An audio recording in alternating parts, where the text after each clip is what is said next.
აი ეგეთი დებილური ხუთი ფილმი მითხარი. სადაც მე ვთამაშობ? სადაც მარტო შენ თამაშობ. 16 ფილმი. რომ მე არ თუმცა 16-ვე. დებილური ხუთი ფილმი გითხრა? ხო, დებილური ხუთი ფილმი. კარგი, ერთად. ჩემი საყვარელი მტერი. ვაიმე რა არის ეგ? ჩემი საყვარელი მტერი. გოგო და ბიჭი ერთმანეთის წინ მუშაობენ და ერთმანეთი ეზიზღებათ და მე ერთმანეთი უყვარდებათ. დებილი. აი რეტინობა. იგუგლება ეგა? აბა გიჟდები. ანუ ყოველ დღე შემიძლია. ნეტა რამდენი აქვს? იდე ახლა ერთი ესპანური ფილმი არის. რა ქვია? ჩემი ფანჯრის წინ.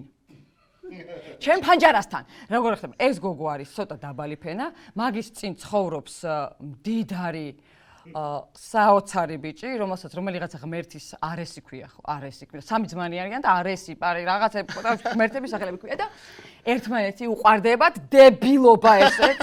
და ეს დებილობა გრძელდება 3 სერია. სამი სერია ველოდებოდი, 3 წელი ველოდებოდი. და მესამე გვინდა ხო? ეს სამივეც კი მე შორდებიან, რიგდებიან ოფიციალური კრეტინიზმი, მაგრამ მე ბოლომდე ჩაჭერილი მაქვს ამ კიდე dos tres metros რაღაც პრადარეროს, ციდან 3 მეტრზე, ეგ ორი სერია. ეგ ორი მე სერიანი კრეტინი, ორი სერია, ეგ შენი. რამდენი უფრო მეტი გითხარი და მეხუთე მინდა იყოს რომელი იყოს მეხუთე? ქართული რამე.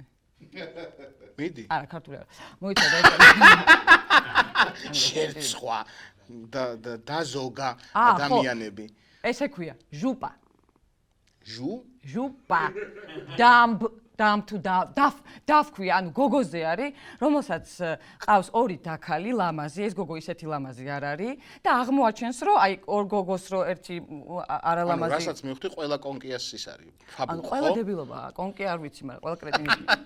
მაგრამ აი გიჟდები რა, რომ ბევრი არ ვიფიქრო, და წამოვწვე და ვუყურო და აი ამ ხელა ქალი ჯორი 26 რა კაი 37 წლის ქალი ვუყურებ 15-16 და ჩემი საყვარელი სერიალი ვამპირის დღიურები.